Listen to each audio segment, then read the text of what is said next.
gentlemen, the President of the United States and Dr. Jill Biden, accompanied by the Vice President of the United States and Mr. Douglas Emhoff.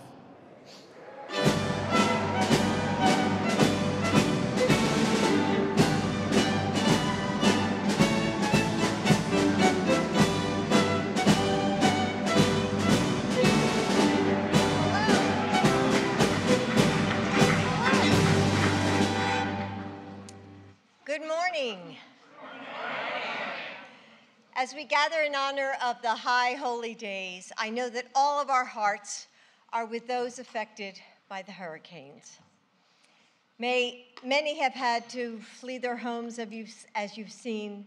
Temples will be shuttered on Yom Kippur, and some will have to break their fast without beloved family beside them. I hope that their faith and our prayers bring them comfort during this dark time. In Judaism, the days of awe, these 10 days of reflection and repentance, call for introspection. But it's not an endeavor taken alone. The prayers on Yom Kippur begin with we. We have gone astray. We have not lived up to the best versions of ourselves, as individuals and as a community. It's a recognition of a powerful truth that we fail together, we forgive together, and we heal together too. That's why there is hope to be found in this sacred time as well.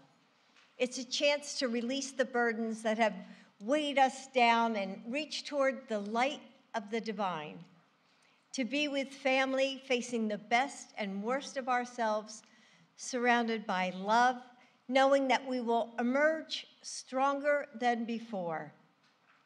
It's a moment to remember that the path we walk will one day end, and hold close those who travel beside us. The days of awe remind us that it's never too late to begin again. We, all of us, are a work in progress. So we continue that work, speaking truth, fighting for justice, believing that we can heal our broken world. Let us look toward the past with wisdom and turn toward the future with joy. Let us remember that there is hope and healing ahead. In our highs and our lows, we are not alone. And there is beauty and sweetness in every step of the way. Now, I'm grateful to be here with my family, including so many people who have become family over the years. And that now includes Kamala and Doug. You know, there's so many things. Yes.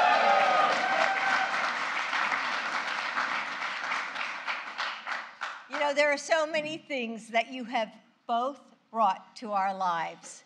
But during the high holidays, I am especially grateful for the chance to join you, Doug, in honoring traditions that I know that you hold close to your heart. So thank you for spending this special time with us. Everyone, please welcome the second gentleman, Doug Emhoff.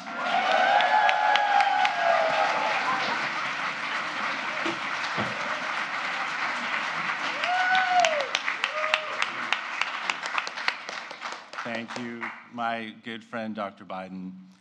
You have always been such a leader in bringing people together, and you do it with compassion, and you do it with purpose. And that's exactly what you're doing here today by welcoming our Jewish community to the White House. So thank you so much. And on a personal note, back at you. You and the president have really made our family feel like your family, so thank you so much. And again, I also want to echo Dr. Biden's words of comfort to those who have been affected by these horrible storms. Our prayers are with you, and we will continue to do everything we can to support all of you and your families and your communities. And my wife, the Vice President, Kamala, and I,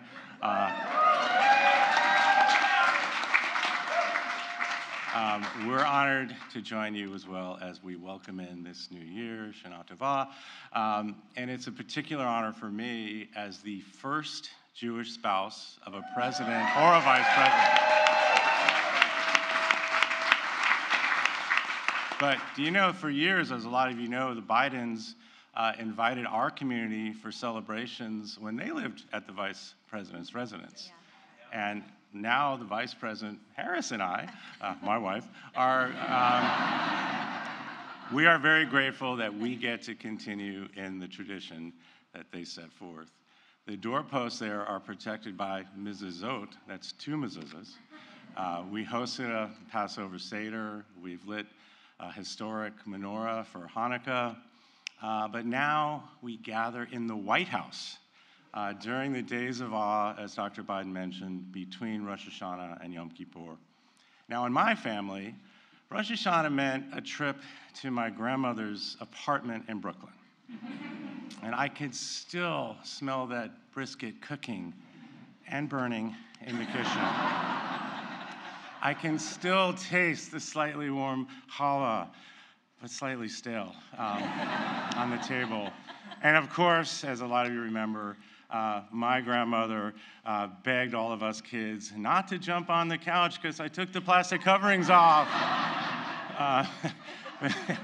But this is also a season to reflect and atone and repent for both of our shortcomings and those that we see around us.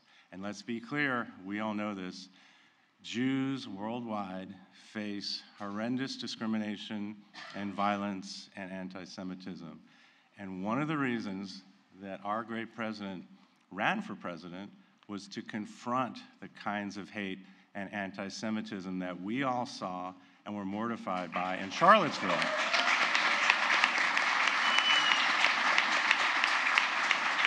And on this issue, we have a president and a vice president who know that all Americans must be able to worship without fear or violence. And we also know they are 2 leaders of deep faith who believe in tolerance and inclusion, not just for our Jewish community, but for all communities. And our president has said, and I quote, "If Jewish history and tradition teaches us anything, it's the resilient belief in the promise of tomorrow."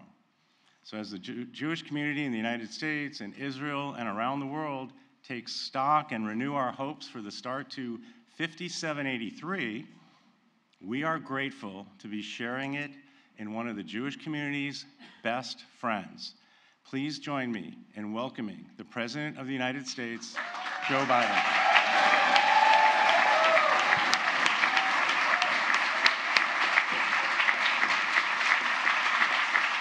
Thank you. Well, as you're about to find out, Doug and I married way above our station. You've already seen one example of that. You'll soon see another. Doug, thank you for the introduction. And Doug's right. You're the first, but Kamala often says you won't be the last. Kamala won't be the last woman to be vice president or president. Let me start by recognizing this reception comes at a very difficult time for so many Jewish families in Florida, possibly for some of you who have loved ones in Florida, mothers, fathers, grandparents, friends. Our heart goes out to everyone there in the state experiencing what could be maybe one of the most devastating hurricanes in the history of that state. And I was going to say more about that this afternoon. I'm making a major address on this. So many families just celebrated New Year's and are now in this solemn part of the high holidays. Some of you are from the area or have family or friends there, and as I said, it's got to be a tough time for a lot of you. And I want to, Representative Ted Deutsch and Debbie Wasserman Schultz are here, and a lot of other friends. Good to see you, Ted. And we're working very closely with the governor and the entire Florida delegation Democrat and Republican, making sure that we can do everything we can, including now search and rescue, recovery, and rebuilding efforts, which are going to go on for a while, going to go on for a long while. And whatever it takes, we're going to be there as one nation and one America. We're not going to walk away. So let me just say, Ted, you're a dear friend. You're retiring after 12 years. Don't go. Change your mind. Do something. We're really going to miss you, pal. No, we really are. We're going to miss you in Congress. We've worked together closely for a long time. And I look forward to your leadership in the American Jewish Committee. So thank you.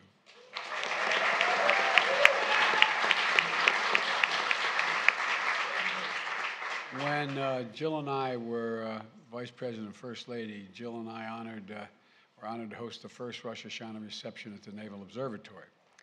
And today, as President and First Lady, we're humbled to host the first High Holidays reception ever in the White House with so many of our friends.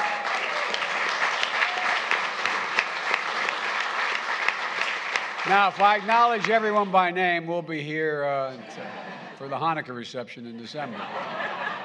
But this is Ted and Debbie. I also want to acknowledge someone else who means a great deal to our family, Rabbi Michael Beals of the Congregation Beth Shalom in Wilmington, Delaware.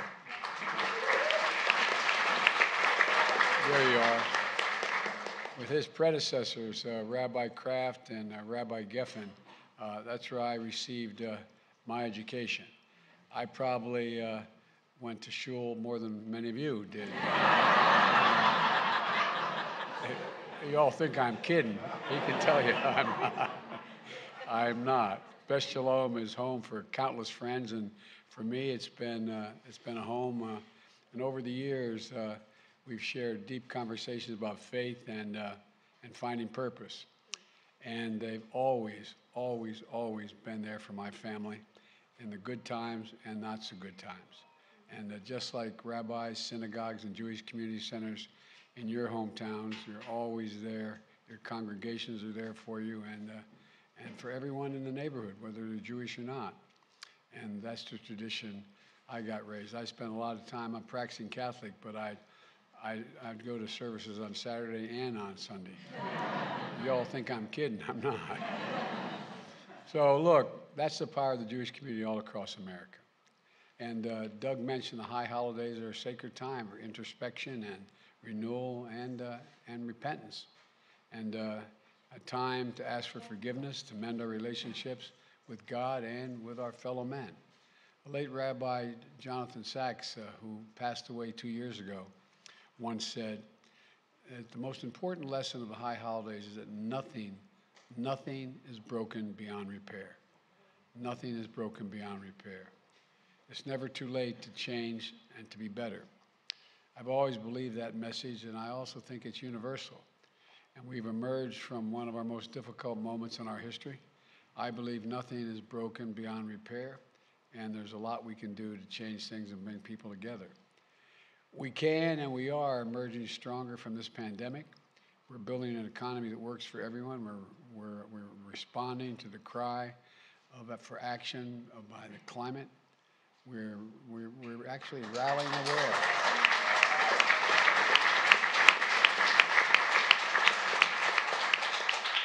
We're rallying the world to keep support for Ukraine strong and consistent.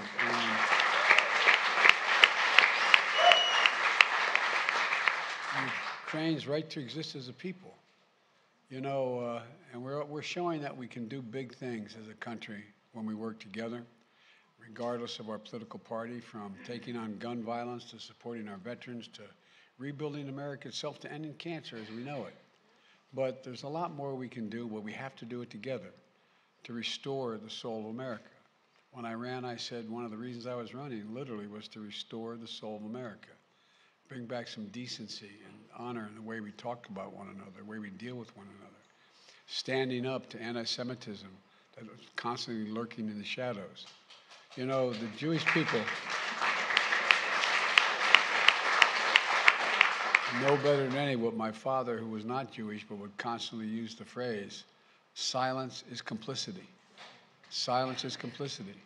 I was reminded of that yet again during my recent trip to Israel. I reaffirmed America's unshakable commitment to Israeli security. Matter of fact, the Prime Minister was telling me, he said, I remember what you said. I'd forgotten what I said when I landed. He looked at me, he said, you looked at me, you said, it's good to be home. But, you know, the first place I went back to was with Yad Vashem. And there were 2 Holocaust survivors there who emigrated to America after the war, but returned to that sacred ground to speak to young people so we never forget.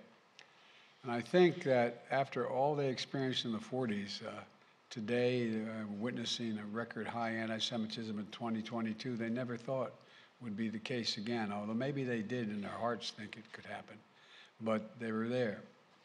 I decided to run for president, and this is not hyperbole. You've heard me say this for over almost 3 years now, that when I saw those people walking out of the fields, literally walking out of the fields in Virginia, carrying torches, Nazi flags, and chanting the same exact anti-Semitic bile that was chanted in the streets of Berlin and Germany in the early 30s.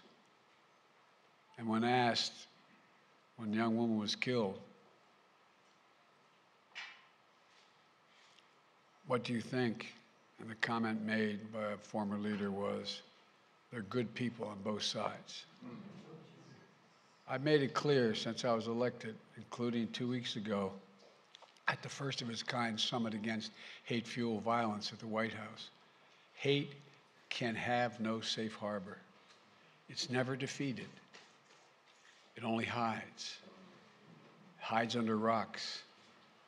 And when we breathe a little oxygen under those rocks, it comes out. It comes out.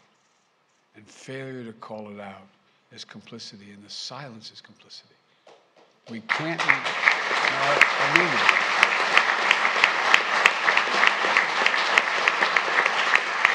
We can't remain silent. The rest of the world looks to us. That's why I established the first special envoy to monitor and combat anti-Semitism at the ambassadorial level. I appointed Deborah Lipstadt, a Holocaust expert, to this critical position. She's here today. Where are you, Deborah? All the way in the back. That's usual with her humility. But Deborah, thank you for being willing to do it. And we worked with Congress to secure the largest increase in funding ever for physical security of nonprofits, including synagogues, religious organizations. Because nobody should fear going to a religious service or a school or walking down a street wearing a symbol of their faith. Nobody, period. We launched the first national strategy for countering domestic terrorism and its first of its kind White House initiative on hate-motivated violence, working hand in hand with the Jewish community, and many in here are working with us. I'm not going to remain silent. We can't remain silent. I mean this sincerely. If we let it go, democracy and everything else is at stake. We can't remain silent. So let me close with this. The Jewish tradition holds that from the time the book of life is opened on Rosh Hashanah until the gates close in Yom Kippur, our fate hangs in the balance. It's in our hands. It's in our hands to change, to do better to ourselves, for ourselves, and for others. I believe we face a similar inflection point as a nation. My hope and prayer for the year ahead is that for one of the most difficult moments that we've gone through in a long time, we emerge stronger. That resilient belief in the promise of tomorrow is embodied in thousands of years of Jewish history and in the story of America. So let's do the work ahead. Let's do it to work together, regardless of your political persuasion. Let's recognize the work of our democracy. You know, as the Talmud instructs, it's not required that you complete the work. Neither may you refrain from it. It's not required you complete the work, but neither may you refrain from it. To bridge the gap between the world we see and the future we seek, to keep the faith, to remember who we are. We're the United States of America, damn it. There's nothing beyond our capacity if we do it together. So God bless you all. May this be a happy, healthy, and sweet new year, and may we all be inscribed in the book of life. But before I leave today, I have a special part of this program I want to mention. One things that Jill and I appreciate most about opening the White House to celebrate people who mean so much to the country. I can't think of anyone better who embodies the sacred spirit of this season than the special guest we have here today.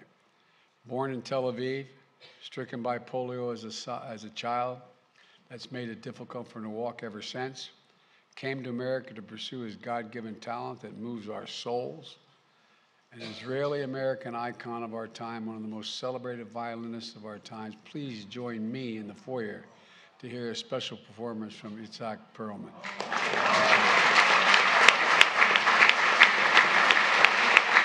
Itzhak,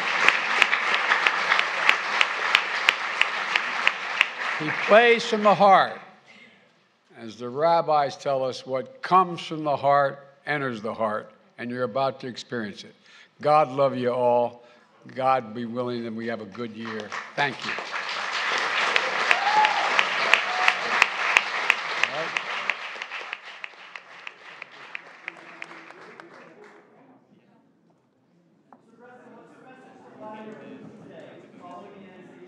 I'll be talking about that a little later today, okay? Let's celebrate now.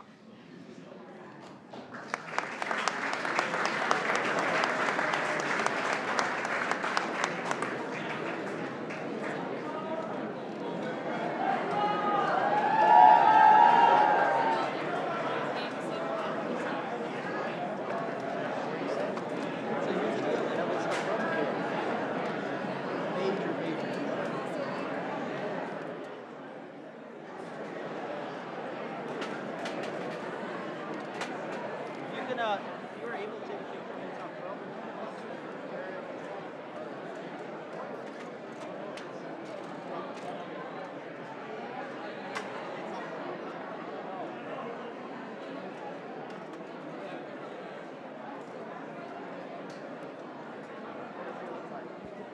He's sitting down. He looks like plays the violin. Is he the violin? Yeah. I don't think they like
what? Oh, this is fun.